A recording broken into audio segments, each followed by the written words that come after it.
හරි ආයිබෝන් ළමයි මේ අද ඔයාලට ඔන්ලයින් ක්ලාස් එකකින් සම්පූර්ණ කරන්නේ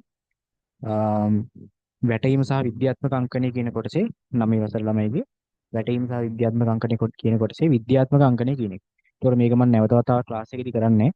ඒක නිසා දැම්ම මේක ඉවර කරලා දාගන්න මේක මගේම ක්‍රමයකට තමයි මම සම්පූර්ණ මේ වීඩියෝ එකම කරන්නේ. අච්චුපතේ ගොඩක් ක්‍රම ටිකක් තියෙනවා. ඒ ඔක්කොටම හරියන්න මම එක ක්‍රමයක් දෙනවා. හරි. ඒ ක්‍රමයට අපිට විද්‍යාත්මක අංගයෙන් තියන්න පුළුවන්. හරි. ඔක්කොම කලින් මේ පාඩම වලට අලුත් මොකද්ද මේ විද්‍යාත්මක අංකණය කියන්නේ?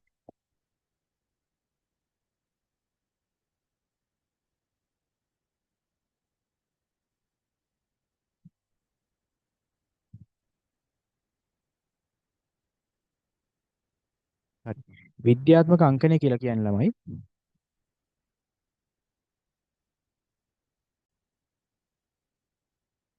හරි මේ විද්‍යාත්මක අංකණය කියන්නේ මොකක්ද කියලා ඉස්සලා කියලා ඉන්නම්. විද්‍යාත්මක අංකණය කියන්නේ ළමයි මේ ලෝකේ තියෙන ඕනම සංඛ්‍යාවක්. ඕනම හින්දු ඉරාබි මේ ඉලක්කම් වලින් සම්පූර්ණ වෙච්ච ඕනම සංඛ්‍යාවක් අපිට පුළුවන් විද්‍යාත්මක අංකණය කියලා සම්මත අංකණයකින් තියන්න. හරිද? එතකොට විද්‍යාත්මක අංකණයෙන් තියනවා කියලා කියන්නේ දශම ස්ථානයේට වම් පසින් තනි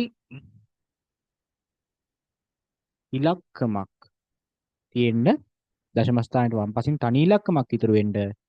එතකොට ඒ ඉලක්කම ශුන්‍ය නොවන. ඒ කියන්නේ බිඳුව වෙන්න බෑ. එතකොට බිඳුව නොවන ඕනම ඉලක්කමක් දශම ස්ථානයට වම් පසින් ඉතුරු වෙන්න සංඛ්‍යාවක් රීඅරේන්ජ් කරලා ලියන එකට තමයි අපි විද්‍යාත්මක අංකණය කියලා කියන්නේ. දැන් මම උදාහරණයක් ගත්තොත් එහෙම 255 255 කින් ඉලක්කම ගත්තොත් එහෙම මේකේ දශම ස්ථානයේ කොතනද තියෙන්නේ? දැන් කෙනෙක්ට හිතෙන්න බලන්න මේකේ දශම නැහැ නේ කියලා. හරිද? දශම නැහැ තමයි. දශම නැති හින්දා අපිට කියන්න බලන්න දශම 255යි දශම නැහැ කියන්නේ බිංදු දෙක. 255යි දශම නැහැ. 255යි බිංදු දෙක කියලා කියන්න පුළුවන්. හරි? ඔන්න ওই විදිහට මේ මෙයාටත් දශම ස්ථානයක් තියෙනවා. එතකොට මේක විද්‍යාත්මක අංකණයෙන් නෙවෙයි තියෙන්නේ. විද්‍යාත්මක අංකණයෙන් තියෙන්න නම් මේ දශම ස්ථානය මෙන්න මේ විදිහට එන්න ඕන. දැන් මෙතන බලන්න මේ දශම ස්ථානයට මෙහා පැත්තෙන් බිඳුව නොවන ඉලක්කමක්. ඒ කියන්නේ 1 ඉඳන් 9 දක්වා තියෙන ඕන ඉලක්කමක් වෙන්න පුළුවන්. හැබැයි බිඳුව වෙන්න බෑ. හරිද? එහෙනම් මේ 255 දශම ස්ථානේ මෙහෙට දෙකක් පෙන්නනම් හරි. දෙකක් පෙන්නම 2.5යි 0.0 කියලා එනවා. හැබැයි ළමයි මේ අපි මේ කරපු වැඩේ වැරදි. ඉතින් මේක බලන්න 255 කියන්නේ ලොකු ඉලක්කමක්. ඒක 2.5ට අඩු කරා. අඩු කරපුවාම අපි ඒ අඩු කිරීම වළක්ව ගන්න මම මේක 100ෙන් ගුණ කරා නම් හරි. හරි. 100ෙන් ගුණ කරපුවාම මොකද වෙන්නේ? මේක දශම ස්ථාන දෙකක් දැන් 2.55 100ෙන් ගුණ කරපුවාම 255 එනවනේ. හරි. හරි. තාම ලොකු අයිඩියා එකක් නැතිව ඇති. මම මේක ඊට කලින් මේ අට පස්සේදී අපි ඉගෙන ගත්ත දශම පාඩම් පොඩ්ඩක් මතක් කරලා ඉන්න. හරිද? හරි. මේ ඔක්කොම ලියවනවා.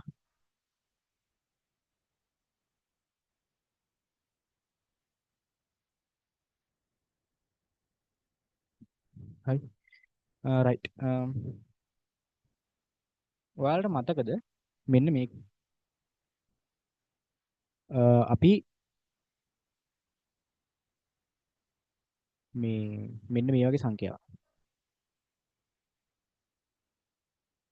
මේක 1000 වගේ තියෙන ඉලක්කමකින් ගුණ කරද්දී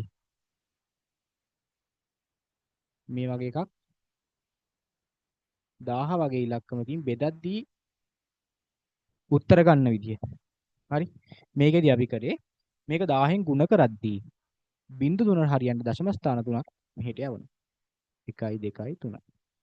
එතකොට දැන් 3.4යි 5 කියන එකේ දශම ස්ථාන 1 2 3ක් පෙන්නවා කියන්නේ දශම ස්ථානෙ මෙතනින් ඉඳන් මෙතෙන්ට එනවා. මේ තියෙන හිස්තැන් වල මේ මෙතන හිස්තැන් තුනක් තියෙනවා. හිස්තැන් තුනෙන් දෙක ඉලක්කම් තියෙනවා. හිස්තැන් නැති ඒවාට හිස්තැනට ඉලක්කම් නැති ඒවාට බිංදුවක් දාන්න. එතකොට උත්තරේ ඉන්නේ 3450. එතකොට 1000න් බෙදනවා කියන්නේ ඉලක්කමයාගේ චූටි වෙන්න බෑ. එහෙනම් 1000න් බෙදද්දි මේක වම් පැත්තට යනවා බිංදු සංඛ්‍යාවට සමාන 3. 1 2 3. එතකොට දශම ස්ථානේ මෙතනින් ගැලවිලා මෙතෙන් එනවා. මේ හිස්තැන් වලට බිංදු දානවා. හරිද? එතකොට අපි කවදාවත් මෙතන දශම ස්ථානයට ඉස්සරහින් හිස්ව තියන්නේ නැහැ. ඒකට හරියන්න තව බිංදුවක් අපිට දාන්න වෙනවා. එතකොට ඉන්නේ උත්තරේ 0.0.3.4.5. මේ 8 පන්තියේදී මේ අපි ඉගෙන ගත්ත දේ තමයි මම පොඩ්ඩක් ආයෙ මතක් කරේ. හරි? රයිට්. ඔක්කොටම කලින් මෙන්න මේක ලියා ගන්න. හරිද? මම එතකොට දැන් මේක වීඩියෝ එකක් නිසා ඔයාලගේ data විනාශ වෙන්නේ. ඒක නිසා මම මේ වීඩියෝ එක නවත්ත ඔයාලට ගොඩාක් වෙලා ලියන්න දෙන්නේ නැහැ. ඒක නිසා වීඩියෝ එක අවශ්‍ය වෙලාවට නවත්ත ගත්තා ලියාගත්තා. හරි? ඔන්න නැවැත්තුවා දැන් ලියුවා. ඉවරයි.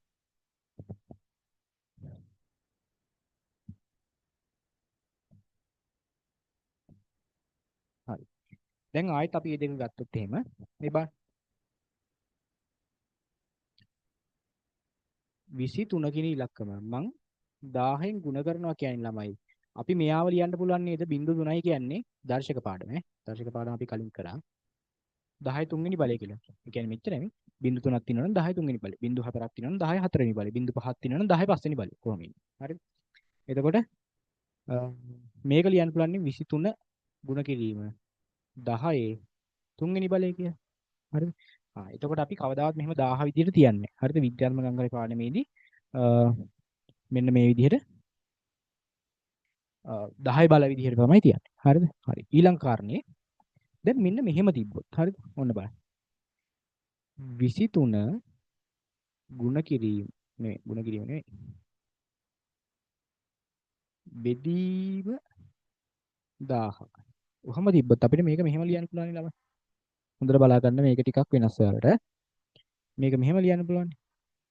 23 බෙදීම 10 3. හරි. හරි. එතකොට මේ බෙදීම ලකුණට අපිට මෙන්න මෙහෙම ලියන්න පුළුවන් නේද? අපි පොඩි කාලේ වගේ නෙවෙයි දැන් බෙදීම ලියන්නේ මෙහෙමනේ 23 බෙදීම 10 3. මොනවම ලියන්න පුළුවන්. හරිද?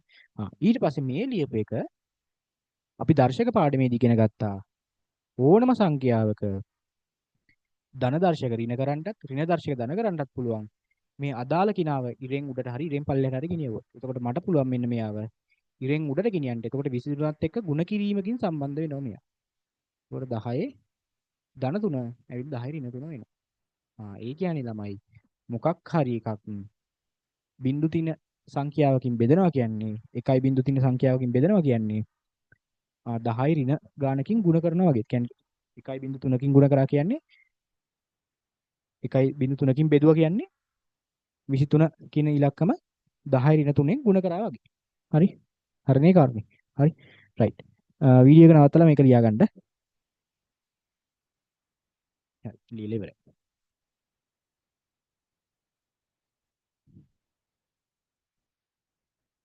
හරි. ඒ කතා කරේ අපි මූලික දැනුම. දැන් තමයි අපි පාඩම හරියට පටන් ගන්න. හරිද? දැන් තමයි විද්‍යාත්මක අංකණය කියන එක අපි හරියට පටන් ගන්න. හරිද? හරි. විද්‍යාත්මක අංකණය කියන්නේ ළමයි මම කියවනේ දශම ස්ථානයේ වම්පසින් ශූන්‍ය නොවන ඉලක්කමක් තියෙන විදිහට සංඛ්‍යාව සකස් කිරීම තමයි විද්‍යාත්මක අංකණය කියන්නේ. හරි ලියමු. මේ ඔක්කොම ලියලා ඉවරලා ලියන්න. ඕනෑම සංඛ්‍යාවක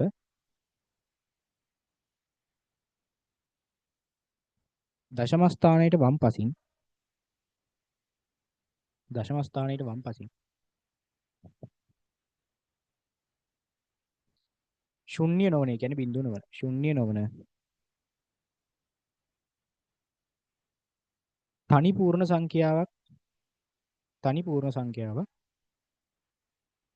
ලැබෙන පරිදි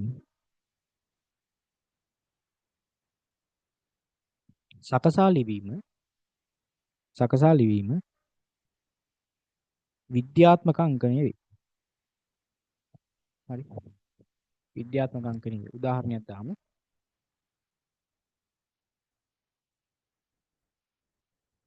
මෙන්න මේ 245.0 කියන එක විද්‍යාත්මක අංකයෙන් තියෙනවා අපි දෙකක් මේක දැම්මා 2.45 ගුණ කිරීම 10 වර්ගය. හරි මේක ආවේ කොහොමද කියන එක හිතන්න එපා මම ආවේ කොහොමද කියලා ඔයාලට හදන විදිහ කියලා දෙනවා. හරි මේක ලියා ගන්න වීඩියෝ නවත්තලා. රයිට් අපි යන් ඉස්සරහට. හරි. දැන් විද්‍යාත්මක අංකණය කියන්නේ මොකක්ද කියලා පැහැදිලි. දැන් මම ඔයාලට කියලා දෙන්න යන්නේ මගේ ක්‍රමය. හරි. එතකොට මේක ඕනම ගානක් හදන්න පුළුවන් ක්‍රමයක් වෙනවා. හරි. රයිට්. හොඳට බලා ගන්න මේක එක තැනක් හරි මිස් වුණොත් එහෙම තේරෙන්නේ නැතුව යනවා. හරි. රයිට්. එතකොට ළමයි අපි සංඛ්‍යාවක් ගත්තම විද්‍යාත්මක අංගයෙන් තියන්න යන්නේ. හරිද? සංඛ්‍යාවක් විද්‍යාත්මක අංගයෙන් තියන්න යනකොට මම මේ පීවරේදී ඉස්සල්ලාම පොඩි සංඛ්‍යා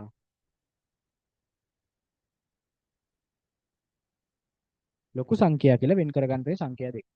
හරිද? මේක ගොඩාක් ළමයිට සාමාන්‍ය පෙළේ ළමයින්ට මේක පැටලෙන අවස්ථා තියෙනවා. හරිද? ඒක නිසා මේ ක්‍රමයට ගියොත් කවදාවත් මේක පැටලෙන්නේ නැහැ. ඉතින් හොඳට අහගන්න. නැත්නම් ඉස්සරහට අමාරුයි. ලොකු සංඛ්‍යා පොඩි සංඛ්‍යා කියලා වෙන් කරගන්න. හරිද? මම පොඩි සංඛ්‍යා කියලා කියන්නේ එකට අඩු ඒවා එකට වැඩි ඒවා. ඒකට ඕන කෙනෙක්ට අපිට එකට අඩු සංඛ්‍යාව එකට වැඩි සංඛ්‍යාව වෙන් කරන්න පුළුවන්. පොඩි කාලේ හයිය තේරීම කියලා පාඩමකුත් කරා. හරි. රයිට්. එකට අඩු සංඛ්‍යා කියන්නේ ළමයි. දැන් මෙන්න මෙයාගේ මේ. දැන් මට කියන්න මෙන්න මේක ඉස්සෙල්ලා. මේක එක ස්ථානය කියන්නේ මොකද්ද? එක ස්ථානය කියන්නේ මෙයා. බැලු බැලමට පේනවා එක ස්ථානයේම පහක් ඉන්නවා. ඒ කියන්නේ එක ඒවාම පහක් තියෙනවා. එහෙනම් මේක අනිවාර්යෙන් එකට වඩා වැඩි. එතකොට මේක ඕන කෙනෙක්ට තේරෙනවා. හරි. දැන් මෙහෙම සංඛ්‍යාවක් ගත්තොත්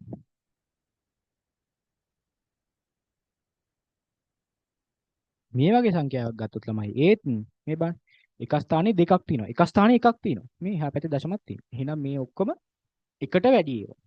හරිද? එකට වැඩි ඒවා. එතකොට එකට අඩු ඒවා කියන්නේ මොනවද? එකට අඩු ඒවා කියන්නේ ළමයි එක ස්ථානයේ බිඳුවයි දැන්. මෙහෙම ගත්තොත් එහෙම දැන් මෙහෙම ගත්තොත් එහෙම මේකට කියනවා එක ස්ථානය. මේක 10 ස්ථානය. මේක 100 ස්ථානය. මේක පළමු දශම ස්ථානය. දෙවන දශම ස්ථානය. තෙවන දශම ස්ථානය. හරිද? කොහොමද ඉන්නේ?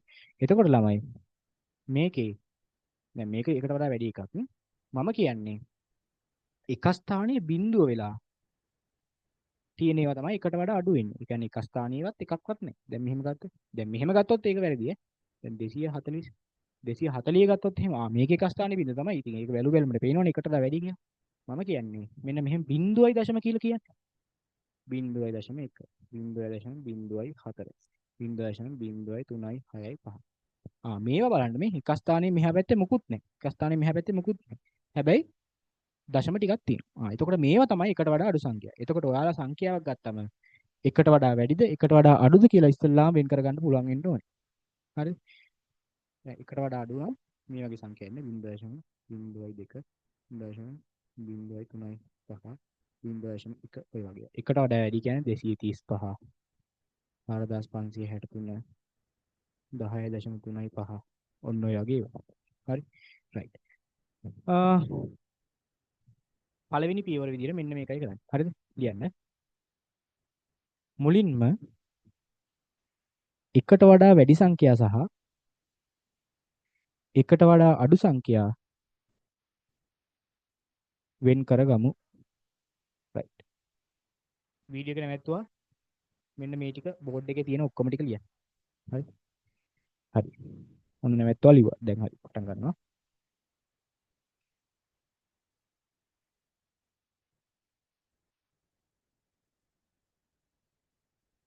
හරි. දැන් මම සංඛ්‍යා දෙකක් ගන්නවා. එකට වඩා වැඩි එකක් ගන්නවා. 3453.65. එහා පැත්තේ එකට අඩු එකක් ගන්නවා. 0.0.03.4.5. හරි. කොහොම ගන්න. ඔන්න බලන්න මේ එකපාරින් මේ ඔක්කොම ටික තේරලා යයි. හරිද? මේකේ ළමයි දැන් මෙයාගේ විද්‍යාත්මක අංකණයෙන් තරම් දශම ස්ථානයේ ඉන්නෝනේ මෙතෙන්ට. ඇයි ඒ? විද්‍යාත්මක අංකණය කියලා කියන්නේ මොකද්ද? විද්‍යාත්මක අංකණය කියලා කියන්නේ දශම ස්ථානයට වම්පසින් ශුන්‍ය නොවන තනි ඉලක්කමක් තියෙනවා. දැන් මේ දශම ස්ථානයට වම්පසින් ශුන්‍ය නොවන ඉලක්කම් ගොඩක් තියෙනවා. ශුන්‍ය නොවන තනි එකක් තියෙනවා. දශම ස්ථානේ 3ක් පනින්නෝනේ මෙහෙට. 3ක් මෙහෙට පෙන්න. එහෙනම් 3.4යි 5යි 3 ගුණ කිරීම 10 බලයක් මොකක් හරි එනවා. හරිද? එතකොට අපිට ඊළඟ ප්‍රශ්නේ 10යි දැන් 3ක් නේ පෙන්නේ. 3ක් පෙන්න නම් 10 තුන්වෙනි බලයක් තමයි එන්නේ. හරිද? එතකොට ඒක 10 ධන 3ද ඍණ 3ද කියලා අපි හොයාගන්නේ. ලොකු සංඛ්‍යාවක නම් මේ කතාව වෙන්නේ 10 ධන 3. පොඩි සංඛ්‍යාවක නම් මේ කතාව වෙන්නේ 10 ගෙනකොට. එච්චරයි කතාව. මොකද්ද කරන්නේ? අපි දශම ස්ථානේ යන්න ඕනේ කොතැනද කියලා බලා ගන්නවා. කීයක් පණිනවද කියලා බලා ගන්නවා. එකට වැඩි සංඛ්‍යාවක, ඒ කියන්නේ ලොකු සංඛ්‍යාවක පහක් පැන්න නම් එහෙම 10 පස්වෙනි බලෙන් ගුණ කරනවා. හරිද? එකට වඩා අඩු සංඛ්‍යාවක පහක් පැන්නොත් එහෙම 10 ඍණ පස්වෙනි බලෙන් ගුණ කරනවා. එච්චරයි. හරිද? ඔච්චරයි විද්‍යාත්මක අංකය. දැන් මෙතන නම් කීයක් පණින්න වේද? දැන් මෙතන වෙන්න නම් දශම ස්ථානේ මෙතෙන්ට ගියොත් නේ. දශම ස්ථානේ මෙතෙන්ට ගියොත් මේ විද්‍යාත්මක අංකයෙන් තිය වෙන්නේ. එහෙනම් මම 1 2 3ක් පණිනවා. එතකොට උත්තරේ එන්නේ 3.45 ගුණ කිරීම 1 2 3යි 10 3 තුන්වෙනි බලය. හරි. මම මේ දෙකෙන්ම තව ගණන් දෙකක් ඔයාලට කියලා දෙන්නම්. ඊට පස්සේ ඔයාලගේ පොතේ තියෙනවා මේ පළවෙනි අභ්‍යාසය. ඒ අභ්‍යාසය කරන්න. කියන්නේ මේ වගේ ඒවා කරන්න තියෙනවා. එතකොට ඊළඟ දවසේ එනකොට ඒක කරන් ඉන්න. රයිට්. හරි. මම තව ගණනක් හදලා පෙන්නන්නම්. 239. හරි. ඕක විද්‍යාත්මක අංගණයෙන් තියන්න යන්නේ. විද්‍යාත්මක අංගණයෙන් තියෙනවා. ඉස්සෙල්ලා මොකද්ද බලන්නේ? මෙයා ලොකු එක්කෙනෙක්ද පොඩි එක්කෙනෙක්ද? බලද්දි එකට වැඩි. එහෙනම් ලොකු එක්කෙනෙක්. ලොකු එක්කෙනෙක් නම් මෙයා ගුණ කරන්නේ 10 ධන බල වලින්. එතකොට ඊළඟට බලනවා මං දශම ස්ථානේ කොතැනද පන්න ගන්න ඕනේ. ආයේ 1 2 කියලා මෙතෙන්ට පැන්නොත් තමයි මෙතන තියෙන එකන විද්‍යාත්මක අංකණයට එන්නේ. ගුණ කිරීම දෙකක් පැන්නේ 10 ධන දෙකෙන් ගුණ කරනවා. එහා පැත්තට අපි යමු. ඒ වගේ ගානක් බලන්න. තව මෙහෙම ගානක් ගන්න.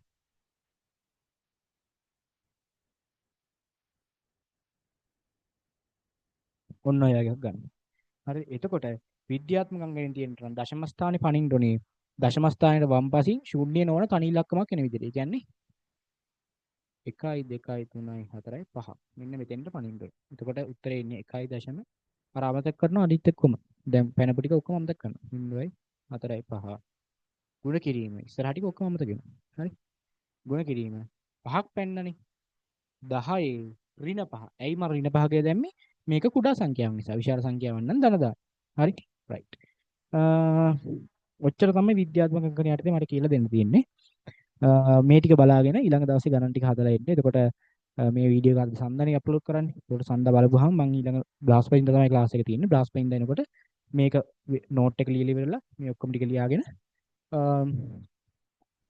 අභ්‍යාස ටික අභ්‍යාසය පළවෙනි අභ්‍යාසය කරන් ඉන්න ඕනේ. කියන්නේ පුනරීක්ෂණ නෙමෙයි පළවෙනි අභ්‍යාසය. හතරද මන් දන්නේ කොහොම හරි පළවෙනි අභ්‍යාසය. හරි. රයිට්. හරි. එහෙනම් අද රැඩි.